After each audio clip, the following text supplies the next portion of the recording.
राम राम राम नमस्कार। Education system Bihar में आपका स्वागत है। आज के इस वीडियो में बिहार एसटीटी न्यूज़ पर बात करने वाले हैं। आज का वीडियो काफ़ी महत्वपूर्ण होने वाला है, इसलिए आप लोग वीडियो को अंत तक देखें। इस वीडियो में जो न्यूज़ अभी काफ़ी चर्चा में है, आप लोग जानते हैं ये बातें काफ़ी चर्चा में हैं। क्या मेरिट लिस्ट ध्वस्त कर दिया गया है? क्या जिसने बनाया उसी ने ख़त्म कर दिया है? ये सभी क्वेश्चन काफ़ी चर्चा में हैं। इस पर इस वीडियो में बात करने वाले हैं। रिक्तियों की संख्या बढ़ाकर सभी क्वालिफाइड की होगी नौकरी पक्की, ऐसा अनुमान लगाया जा रहा है। जैसे कि जानते हैं काफ़ी उच्च माध्यमिक विद्यालय हैं, ग्राम पंचायत के अनुसार 8,386 उच्च माध्यमिक विद्यालय हैं, तो इस अनुसार से अनुमान लगाया जा रहा है। काफ़ी विद्यालयों की संख्या है, ऐसे में रिक्तियों की संख्या बढ़ेगी और भी पद सृजित एवं स्वीकृत होंगे। तो ये सभी बातें हैं जो कि पिछले वीडियो में कर चुके हैं। इस वीडियो में क्या मेरिट लिस्ट ध्वस्त कर दिया गया है, इस पर बात करने वाले हैं। क्या जिसने बनाया उसी ने ख़त्म कर दिया है, ये क्वेश्चन पर बात करने वाले हैं। तो आइए देख लेते हैं। इसे एक उदाहरण के साथ जानेंगे और पूरी सच्चाई तक पहुँचेंगे तर्क के साथ। तो देखिए, जिस प्रकार BSEB बिहार विद्यालय परीक्षा समिति इंटर साइंस का परीक्षा लेता है और 1% टॉपर का लिस्ट जारी करता है, पर इंटर का कोई नौकरी आता है तो टॉपर के साथ साथ अन्य भी अप्लाई करते हैं, जैसे कि BSSC इंटर लेवल या फिर SSC CHSL, ये सभी जो भी नौकरी निकलता है इंटर का, उसमें 1% टॉपर में जैसे कि 75% से अधिक नंबर वाले होते हैं। 1% टॉपर में बहुत सारे छात्र होते हैं, आप लोग को पता होना चाहिए। और ये सभी को एक और फ़ायदा है, जैसे कि इंस्पायर स्कॉलरशिप के लिए भी आवेदन करते हैं यदि आगे की पढ़ाई करते हैं, तो ये सभी बातें अलग हैं। और नौकरी निकलता है तो सभी अप्लाई करते हैं। इंटर का कोई भी नौकरी निकलता है तो 75% से अधिक नंबर जिसका है 80 के करीब, वो भी अप्लाई करते हैं। और साथ साथ मान कर चलें तो इसमें 60% जिसका है या इससे कम है वो भी अप्लाई करते हैं। वही बात है यहाँ भी। उसी प्रकार माध्यमिक व उच्च माध्यमिक शिक्षक बहाली के लिए विज्ञापन जारी होने पर बिहार एसटीटी के सभी क्वालिफाइड अभ्यर्थी 7वें चरण एवं आगे के चरण के लिए पात्र हैं, अर्थात अप्लाई कर सकते हैं। जैसा कि आप लोग बिहार विधानसभा के प्रश्न उत्तर में भी देख चुके हैं ये बातें कि सभी क्वालिफाइड अभ्यर्थी 7वें चरण एवं आगे के चरण के पात्र हैं, या फिर 26 जून का वो लेटर शिक्षा विभाग आदेश। और इसके अलावा आप नियमावली के अनुसार भी देख सकते हैं बिहार शिक्षक बहाली, उसमें क्वालिफाइड लिया जाता है। आप BSEB बिहार विद्यालय परीक्षा समिति के मेरिट लिस्ट में हैं या नहीं हैं, इससे कोई लेना देना नहीं है, अर्थात कोई मतलब नहीं है। सिर्फ आप क्वालिफाइड हैं तो आप शिक्षक बनने के योग्य हैं। वही बात विज्ञापन का 13 पॉइंट भी बताता है। तो ये सभी बातें तो निकल कर सामने आती हैं। और विज्ञापन में दी गई रिक्तियों की संख्या, ये सभी बातें देख चुके हैं कि टेंटेटिव होती है, तो ये सभी पर अभी बात करेंगे नहीं। तो आगे देख लेते हैं। तो सभी अप्लाई कर सकते हैं, उस अनुसार से एक उदाहरण से समझ गए हैं। तो यही बताया गया है कि अर्थात चाहे टॉपर, तो वही बता दिया गया है कि उसी प्रकार माध्यमिक व उच्च माध्यमिक शिक्षक बहाली के लिए विज्ञापन जारी होने पर बिहार एसटीटी के सभी क्वालिफाइड उत्तीर्ण अभ्यर्थी 7वें चरण एवं आगे के चरण के लिए पात्र हैं, अर्थात अप्लाई कर सकते हैं। चाहे topper in merit list, topper merit list में जो है सो टॉपर हुआ, और नहीं जो टॉपर हैं या नहीं है, अर्थात जो मेरिट लिस्ट में हैं या नहीं हैं। सही बात है। उसके बाद देख लेते हैं, यहाँ मेरिट लिस्ट बराबर नोट इन मेरिट लिस्ट नहीं किया गया है, तो बिल्कुल नहीं किया गया है, क्योंकि आप लोग वहाँ भी देख सकते हैं कि अप्लाई कर दिया, उसका मतलब इंटर का नौकरी का फॉर्म आया तो 80% जो है वो भी अप्लाई किया, 60% है वो भी अप्लाई किया, तो कैसे बराबर हो जाएगा। तो वही बात है, यहाँ भी बराबर नहीं किया गया है, अप्लाई का मौका दिया गया है। इससे यह बातें साबित हो जाती हैं। और यह टॉपर है तो अंदाज़ा रहेगा, जैसा कि न्यूज़ आप लोग देख सकते हैं, टॉपर है अंदाज़ा रहेगा टॉपर है, तो टॉपर का लिस्ट क्या उसे ध्वस्त कर दिया जाता है? टॉपर का लिस्ट कहीं भी तो नहीं किया जाता है। तो वही बात है, टॉपर का लिस्ट बरकरार रहेगा, इसे अलग से जारी कर सकता है। सभी विषयों का सब्जेक्ट वाइज, मतलब सभी विषय का विषयवार और कोटिवार टॉपर का लिस्ट अलग से जारी किया जा सकता है। तो ये बातें हैं। और प्रमाण पत्र 12 मार्च 2021 को क्वालिफाइड के रूप में रिजल्ट आया, उसी प्रकार प्रमाण पत्र निर्गत किया जाए सभी TT STT के अनुसार, लेकिन टॉपर का लिस्ट अलग से जारी किया जा सकता है।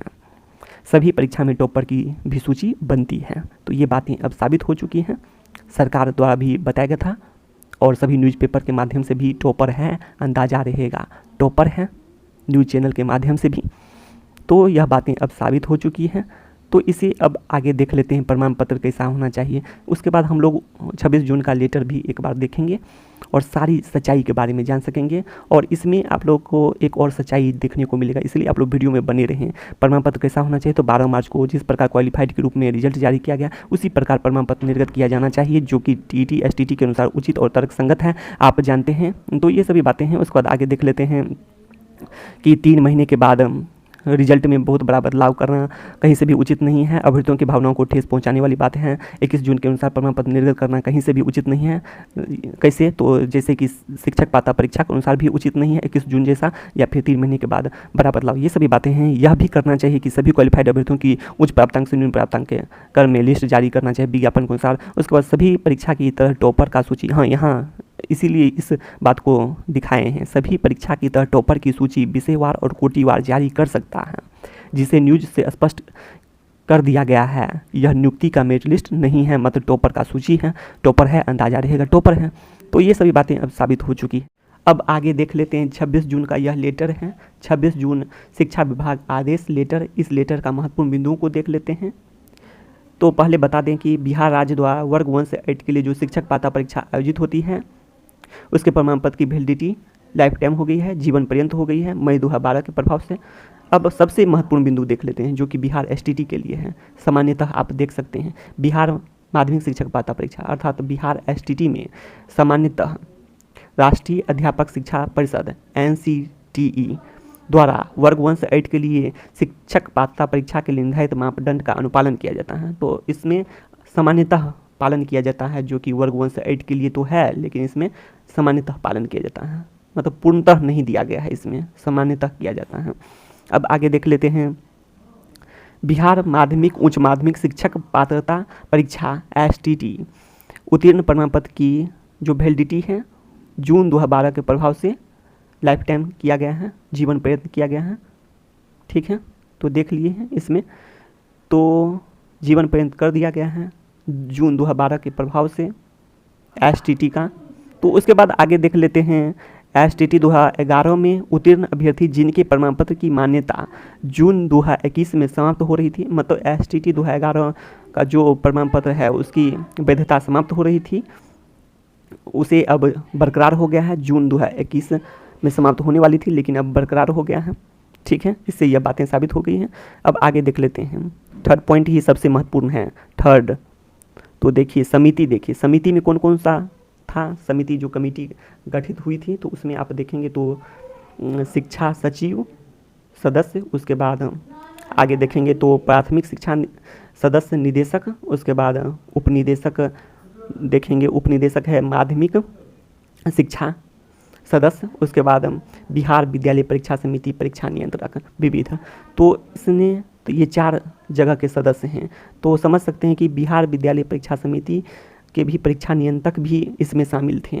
तो इसीलिए अब एक तरह से समझ सकते हैं कि सभी जितने भी क्वालिफाइड हुए हैं सभी, चाहे मेरिट लिस्ट में हैं या नहीं हैं, सभी को 7वें एवं आगे के चयन के लिए मौका मिलेगा। इससे अब यह बातें साबित हो गई हैं क्योंकि समिति में सभी थे। तो यही बातें अब देख लेते हैं कि समिति ने STT 2011 के परिणाम जो कि रिजल्ट है, परिणाम रिजल्ट से सामंजन स्थापित करने, तो सामंजन स्थापित करने और नैसर्गिक न्याय के सिद्धांत के आधार पर। तो आप लोग समझ सकते हैं कि ऐसे भी समझ सकते हैं कि जैसे कि इस बिंदु पर ज़्यादा अभी बात करेंगे नहीं, तो इस सिद्धांत के आधार पर मौका दिया गया है जो कि 2 श्रेणी में था। STT 2019 के परिणाम रिजल्ट, जैसे कि आप लोग जानते हैं कि उस दिन आप लोग ऐसे भी समझ सकते हैं कि उस दिन मेरिट लिस्ट और नोट इन मेरिट लिस्ट का कोई जिक्र नहीं था, न ही कट ऑफ जारी हुआ था मेरिट लिस्ट का, न ही आप लोग बहुत सारी बातें कर चुके हैं, डिक्रीजिंग ऑर्डर में लिस्ट जारी हुआ था, न ही RTI का रिप्लाई है कि कितना क्वालिफाइड है या नहीं है। तो ये सभी बातें हैं, सब्जेक्ट वाइज कितने क्वालिफाइड हैं, ये सभी बातें नहीं आया था। तो इस तरह से समझ सकते हैं कि ऐसे में नैसर्गिक न्याय के सिद्धांत के आधार पर बिहार विद्यालय परीक्षा समिति पटना के द्वारा STT 2019 के परिणाम जो 2 श्रेणी यथा क्वालिफाइड, तो समझ सकते हैं कि यह टॉपर लिस्ट तो है ही, क्योंकि वैसे कंपटीशन के अनुसार कट ऑफ जारी हो जाता है। तो यह बातें तो कर चुके हैं, उसी दिन कट ऑफ जारी हो जाता है 12 मार्च को जैसे रिजल्ट आया। तो ये सभी आप लोग समझ सकते हैं यह शिक्षक पात्रता परीक्षा है जो कि नाम से स्पष्ट है। और टॉपर की सूची थी, मेरिट लिस्ट मतलब टॉपर की सूची, टॉपर है अंदाजा रहेगा टॉपर है, ठीक है, अब आगे देख लेते हैं। तो इसमें आप लोग देखेंगे तो पाएंगे कि सामंजन स्थापित करने की बात कही गई है। तो इसको लेकर भी काफ़ी लोगों ने क्वेश्चन खड़ा कर दिया है, सामंजन सुनकर। तो ठीक है, इस पर भी बात करेंगे। वैसे पिछले वीडियो में आप लोग इस वीडियो के प्लेलिस्ट में, इस चैनल के प्लेलिस्ट में जाकर उस वीडियो को देख सकते हैं। तो इस पर भी बात करने वाले हैं। तो आप लोग देख सकते हैं, इसमें बताया गया कि 2 श्रेणी यथा क्वालिफाइड और मेरिट लिस्ट और qualified but not in merit list में रखा गया है, में सम्मिलित सभी अभ्यर्थियों को अन्य निर्धारित शर्तों के अधीन माध्यमिक एवं उच्च माध्यमिक शिक्षकों के 7वीं एवं आगे की नियुक्ति के चरण में सम्मिलित होने का अवसर देने की अनुशंसा की गई। तो अनुशंसा, यही बात तो है, सिफारिश की गई है, अनुशंसा की गई है।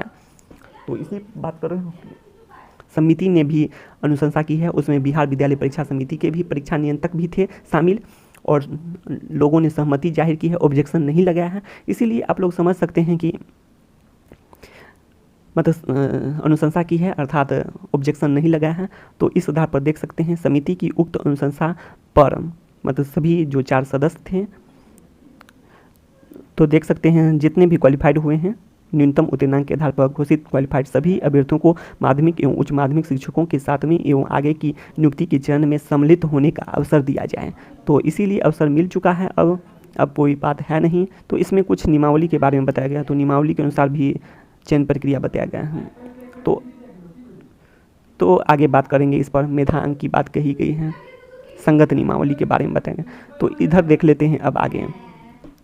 जून 2021 में STT 2019 को STT 2011 के साथ सामंजन स्थापित क्यों किया गया है, यह क्वेश्चन बनता है, जो कि बहुत सारे लोगों के मन में संदेह है। वैसे इस सब क्वेश्चन की कोई जरूरत नहीं है। अगर आप इस चैनल पर कई वीडियो देखे हैं, पिछले कई वीडियो, ये कोई क्वेश्चन कोई मतलब का नहीं है, जबकि आप लोग ये सभी बातें क्वेश्चन पढ़ सकते हैं। बताया गया है कि जबकि STT 2019 में आवेदन करते समय भी थी, STT 2011 की वैधता थी एग्ज़ाम के बाद भी। तो यह सभी बातें पूछा गया था क्वेश्चन।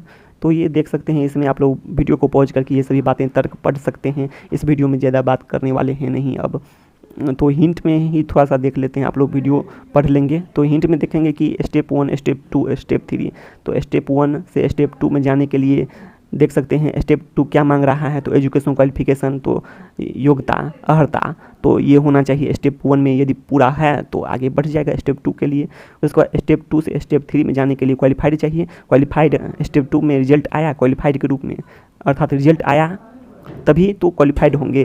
तो रिजल्ट आया क्वालिफाइड के रूप में तो आगे बढ़ जाएंगे स्टेप 3 के लिए, शिक्षक बहाली के लिए। तो इसीलिए रिजल्ट के बाद ही सामंजन स्थापित किया जा सकता है, ऐसे भी समझ सकते हैं हिंट में। वैसे आप लोग विस्तार से पढ़ना चाहें तो ये बातें पढ़ लेंगे आप लोग वीडियो को पॉज करके।